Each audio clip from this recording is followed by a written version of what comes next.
Hello students, आज हम start करेंगे अपना next chapter contemporary south Asia, समकालीन दक्षिण एशिया। यानी इस चैप्टर में हम किसके बारे में बात करेंगे? साउथ एशिया के बारे में, राइट, दक्षिण एशिया के बारे में कि दक्षिण एशिया जो है किस तरीके से, अब दक्षिण एरिया कोई एक कंट्री नहीं है, बहुत सारी कंट्रीज को मिलाकर बना हुआ है दक्षिण एशिया। हम अभी आगे जब चैप्टर डिस्कस करेंगे देन वी विल डिस्कस कि कौन कौन सी कंट्रीज हैं जो साउथ एशिया में इंक्लूडेड है।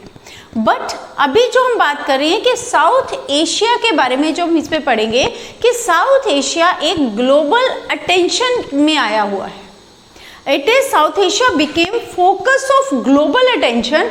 किस वजह से ग्लोबल अटेंशन में है ये? ग्लोबल पूरे वर्ल्ड की नज़र क्यों दक्षिण एशिया पर है, क्यों साउथ एशिया पर है?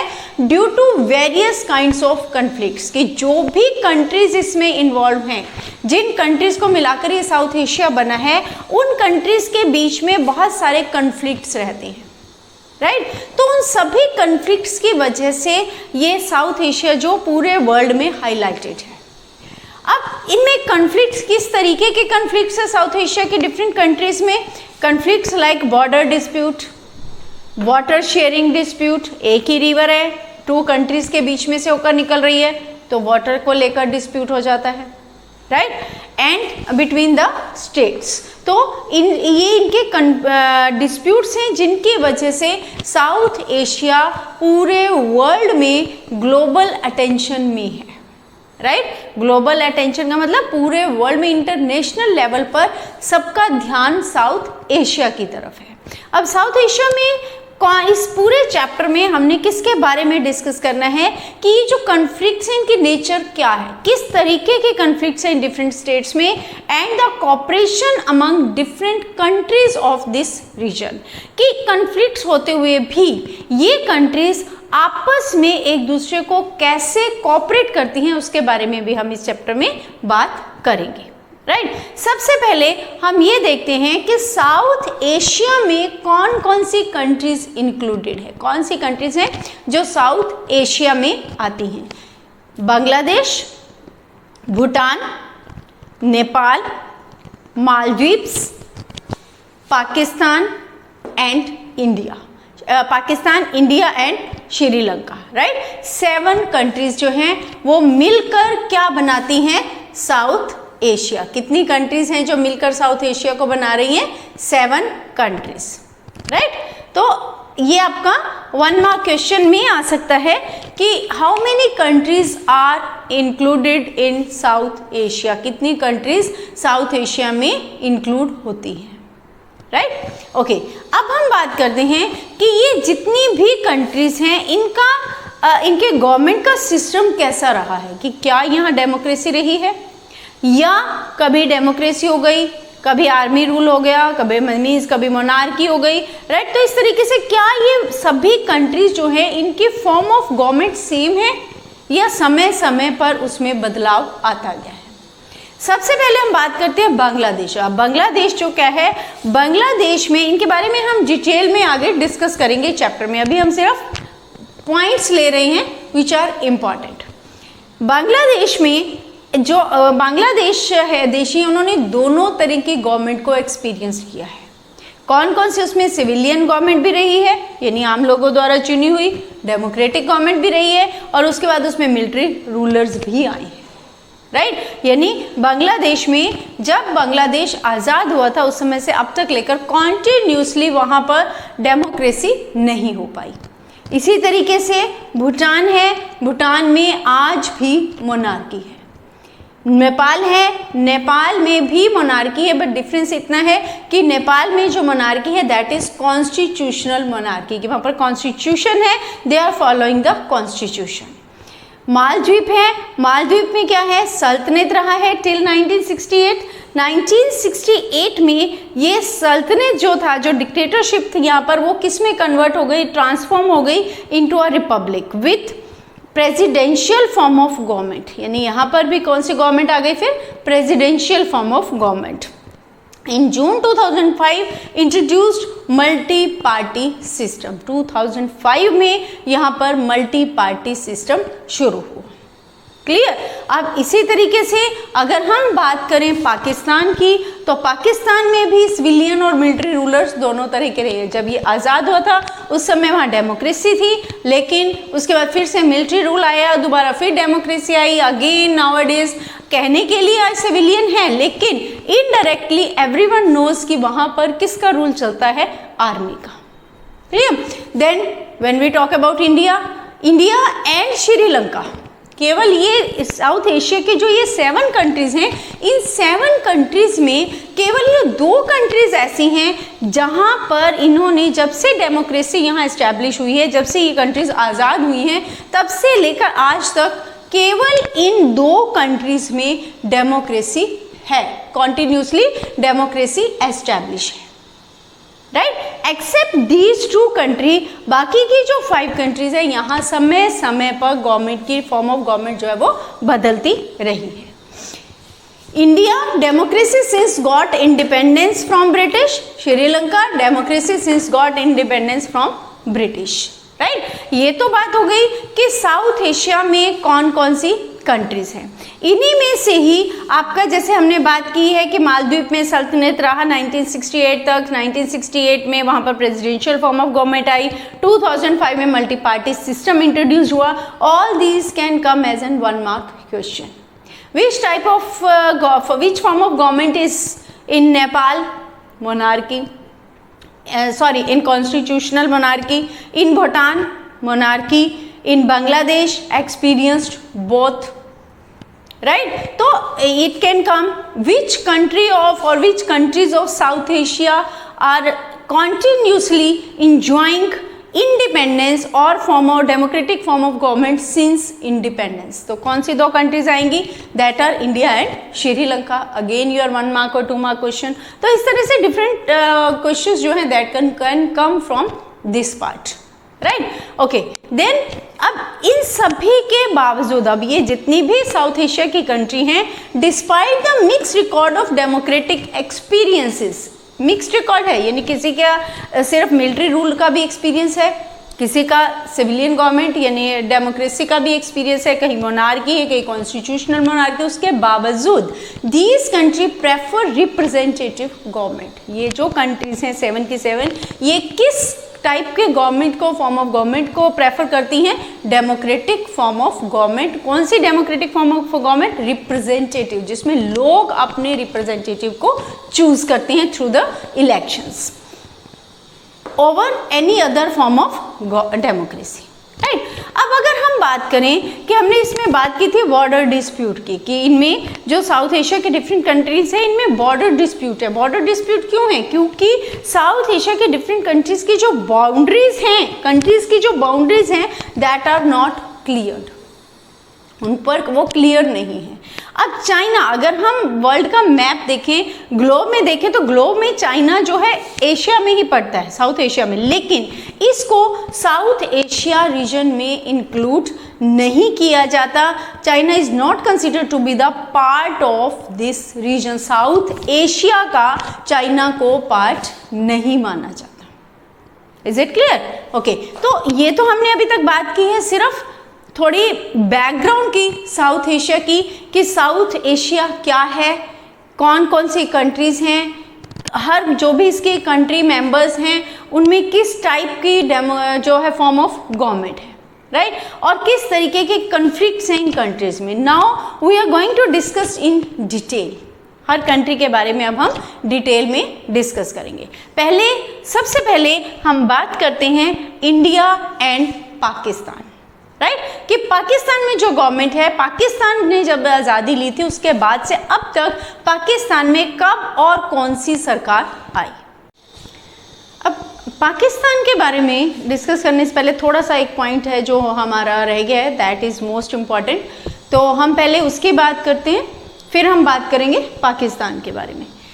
जो हम बात कर रहे थे साउथ एशिया, जिसमें ये 7 कंट्रीज इंक्लूडेड हैं। अब ये जो साउथ एशिया है, साउथ एशिया के जो बाउंड्रीज हैं वो क्या हैं, नॉर्थ में क्या है, ईस्ट में क्या है, वेस्ट में क्या है, right, that we will see. अब जो हिमालय और इंडियन ओशन है साउथ एशिया के नॉर्दर्न साइड में है, राइट। साउथ एशिया के साउदर्न साइड में क्या पड़ता है, Arabian Sea and Bay of Bengal, यानी 2 ओशंस, राइट। एंड वेस्ट और ईस्ट में क्या है, नेचर मीन्स नेचुरल जो एरियाज हैं, प्राकृतिक क्षेत्र, वो सारे कहाँ आ जाते हैं, वेस्ट और ईस्टर्न साइड में। यानी जो साउथ एशिया है इन सभी से घिरा हुआ है, राइट। किस किस चीज से घिरा हुआ है, ये आपके 1 मार्क फॉर्म में आ सकते हैं, 1 मार्क क्वेश्चन के रूप में, कि नॉर्थ में क्या है, साउथ में क्या है, वेस्ट एंड ईस्ट में क्या है, राइट। नॉर्थ में किससे घिरा हुआ है, ये हिमालय एंड इंडियन ओशन से, साउथ में Arabian Sea and Bay of Bengal से, ईस्ट एंड वेस्ट में क्या है, नेचुरल एरिया, यानी नेचर है वहां पर, प्राकृतिक क्षेत्र। Clear, okay. Come to our point कि हम अब बात करते हैं पाकिस्तान की। The military and the democracy in Pakistan, जब हमने अभी पीछे बात की थी कि किस किस कंट्री ने किस तरीके की गवर्नमेंट को एक्सपीरियंस किया है, उसमें हमने बात की थी कि पाकिस्तान में सिविलियन भी रहे हैं पावर में, as well as military rule भी रहा है, राइट। कैसे रहा, कब रहा, कौन किस समय पावर में आया। इंडिया के साथ ही पाकिस्तान को आज़ादी मिली थी, because Pakistan was also the part of India in British period, right? तो जब when we got independence, at that time India was divided into 2 separate states. One was Pakistan, another was India. So that is why we say that Pakistan got independence on 1947. 1947 से लेकर 1958 तक यहाँ democracy रही, right? इन्होंने started with democratic system, build its constitution, constitution भी बनाया जैसा कि डेमोक्रेटिक कंट्री में बनता है, राइट। लेकिन 1958 से 69 के बीच में इतना लंबा समय कौन रहा, general Ayub Khan took the command via election. Elections हुए जिसमें जनरल अयूब खान जो था अब वो पावर में आ गया, राइट। अयूब खान ने कब से कब तक रूल किया पाकिस्तान पर, 1958 से 1969। All these years can come as an 1 mark question. इनमें से किसी का नाम आ सकता है कि जनरल अयूब खान ने कब जो था पाकिस्तान पर रूल किया, या किस जर्नल ने मिलिट्री आर्मी जर्नल ने 1958 से 69 के बीच में रूल किया, राइट। तो इस तरीके से किसी भी ईयर पर किसी भी टाइप का क्वेश्चन पूछा जा सकता है।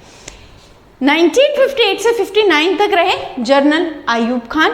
1969 में जनरल अयूब खान को भी हटा दिया गया। कैसे हटाया, thrown away by military. Military ने जनरल अयूब खान को हटाया और उसकी जगह कौन आ गया, under the leadership of Yahya Khan. कौन आया उनकी जगह पर, याया खान, राइट। अब जब याया खान 1969 में वहाँ का लीडर था, उसकी गवर्नमेंट थी, उस समय में पाकिस्तान ने बांग्लादेश क्राइसिस को फेस किया, राइट। क्योंकि हमें मालूम है बांग्लादेश पहले क्या था, वेस्ट पाकिस्तान था, यानी पाकिस्तान का एक हिस्सा था, जो बाद में वेस्ट पाकिस्तान, बाद में जब उसे आज़ादी मिली थी पाकिस्तान से, तो वो किस में कन्वर्ट हो गया था, उसका नाम क्या हो गया था, बांग्लादेश, राइट।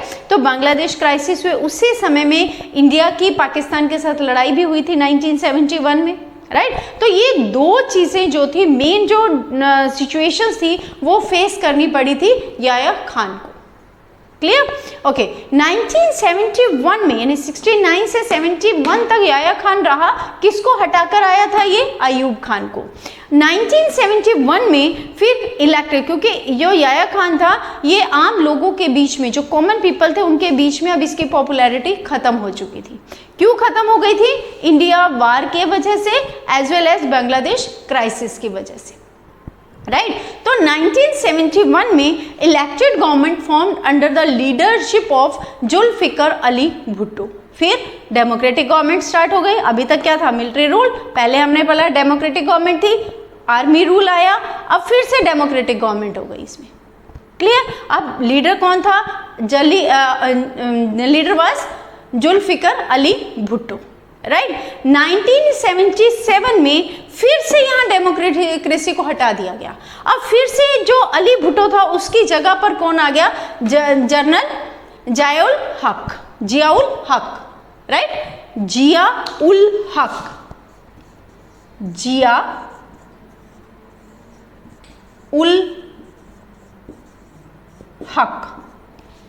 हक आ गया, राइट। अगेन 1982 में, अब 77 में आया, 82 में अब लोग फिर से प्रोटेस्ट करने लगे डेमोक्रेसी के लिए, राइट। क्योंकि पहले भुट्टो की डेमोक्रेटिक पार्टी थी, राइट, उसके बाद फिर से आर्मी रूल आ गया, लोगों ने प्रोटेस्ट करना शुरू कर दिया अगेंस्ट दिस आर्मी रूल। वो क्या चाहते थे, again they want democracy, right.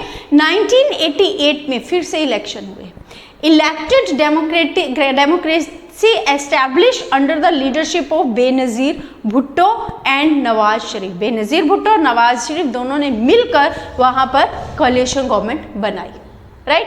फिर से डेमोक्रेसी आ गई। अभी तक हम देख रहे हैं कि कैसे डेमोक्रेसी, फिर आर्मी रूल, मिलिट्री रूल, उसके बाद फिर से डेमोक्रेसी, फिर मिलिट्री रूल, फिर डेमोक्रेसी, राइट। लेकिन ये भी डेमोक्रेसी, ये जो गवर्नमेंट थी ये भी ज़्यादा लंबे समय तक नहीं चली। फिर से 1999 में इसने भी जो नवाज शरीफ था उसे हटा दिया गया। उसे किसने हटाया, जनरल परवेज मुशर्रफ ने, जिसे आर्मी की पावर मिली हुई थी, राइट। जनरल परवेज मुशर्रफ ने इसको हटा दिया। अब फिर 2001 में इलेक्शन हुए जिसमें जनरल परवेज मुशर्रफ ने अपने आप को वहां का प्रेसिडेंट नियुक्त किया, elected himself as the president. और तब से लेकर आज तक वहां पर प्रॉपर डेमोक्रेटिक गवर्नमेंट नहीं आई है। आज भी बेशक हम सब जानते हैं कि आज जो है वहां पर क्या नाम उनका, आज जो प्राइम मिनिस्टर हैं, कहने के लिए वो वहाँ प्राइम मिनिस्टर है, लेकिन वास्तव में क्या है, Imran Khan is not a actual prime minister. वो क्या है, केवल पपेट है। किसके हाथ में, आर्मी के हाथ में, right. They are just playing in the hands of military. Is it clear? तो तब से लेकर अब तक प्रॉपर क्लियर जो है डेमोक्रेटिक सिस्टम पाकिस्तान में एस्टैब्लिश नहीं हुआ। तो ये तो सारा था कि कब किसने वहाँ पर रूल किया, कब डेमोक्रेसी आई और कब वहाँ पर आर्मी रूल आया, राइट। अब हम बात करेंगे कि ये जो आर्मी है बार बार पाकिस्तान में हावी क्यों होती है, क्यों बार बार डेमोक्रेटिक सिस्टम हटके आर्मी रूल आ जाता है। आर्मी का इसके बारे में क्या कहना है, कौन से फैक्टर्स हैं जो रिस्पॉन्सिबल है इस चीज़ के लिए कि वहाँ पर फिर से बार बार जो आर्मी पावर में क्यों आ जाती है, right. So now we are going to discuss about those factors. Factors responsible for Pakistan's unstable democracy. कौन से फैक्टर्स हैं जिसकी वजह से पाकिस्तान में डेमोक्रेसी स्टेबल नहीं रहती। कभी आर्मी पावर आ जाती है, मिलिट्री पावर आ जाती है, तो फिर से डेमोक्रेसी हो जाती है, and again it's repeated, right. तो इसके क्या क्या फैक्टर्स हैं, ये अपने आप में ही आपका 4 मार्क्स का एक क्वेश्चन है, कंप्लीट क्वेश्चन है। और अगर मान लीजिए the military and democracy in Pakistan पे कंप्लीट क्वेश्चन आता है, then it will be of 6 marks, right. Complete आएगा जिसमें आपको पूरा डिस्कस करना पड़ेगा। लेकिन अगर सिर्फ फैक्टर्स आते हैं तो ये आपके 4 मार्क्स में आ सकते हैं। इसके अलावा इनमें से कोई एक फैक्टर अगर पूछा जाता है, 2 पूछे जाते हैं, तो accordingly it can be of 1 mark और 2 मार्क्स। क्लियर? ओके। तो फर्स्ट फैक्टर क्या है हमारा, सोशल डोमिनेंस, यानी सामाजिक प्रभाव। किसका? Social dominance of the military, clergy, land owning and the aristocracy had led to the frequent overthrown of elected government. क्योंकि जो क्लर्जी है वहाँ पर, जो अरिस्टोक्रेसी है, जो वहाँ पर लैंड ऑनर्स है, उन सबका जो आर्मी है उसका एक सोशल डोमिनेंस है, एक समाज पर इम्पैक्ट है, डोमिनेंस पड़ा हुआ है, प्रभाव पड़ा हुआ है, राइट। तो उसकी वजह से एक तो आर्मी वहाँ बार बार आती है। दूसरा क्या है, कन्फ्लिक्ट्स विद इंडिया। उसके पाकिस्तान के हमने पढ़ा कि पाकिस्तान के साथ 1971 में भी वार हुआ था, राइट। तो पाकिस्तान के साथ इंडिया के जो कन्फ्लिक्ट्स हैं उनकी वजह से भी आर्मी रूल वहाँ बार बार आता है और जो डेमोक्रेसी है वो स्टेबल नहीं है। Pakistan conflict with India made the pro military groups more powerful. जो प्रो मिलिट्री ग्रुप्स हैं उनको पावरफुल बनाया। और ये जो ग्रुप्स हैं, these groups have often said, ये ग्रुप क्या कहते हैं, जो ये आर्मी जो ये पावर में आती है बार बार, इनका क्या कहना है, ये कहते हैं that Pakistan security would be harmed by selfish minded parties. का ये मानना है कि जो डिफरेंट पॉलिटिकल पार्टीज है वो पॉलिटिकल पार्टी सेल्फिश हैं, वो केवल अपने बारे में सोचते हैं, जिसकी वजह से जो पाकिस्तान की मेन सिक्योरिटी है उसको खतरा है। तो पाकिस्तान को सिक्योर करने के लिए इनका ये मानना है कि पाकिस्तान को सिक्योर करने के लिए आर्मी का पावर में आना जरूरी है, राइट। नेक्स्ट है lack of international support. International level पर भी पाकिस्तान में डेमोक्रेसी रहे, इसके बारे में सपोर्ट नहीं मिलता है। The lack of international support for democratic rule in Pakistan has further encouraged the military to continue its dominance.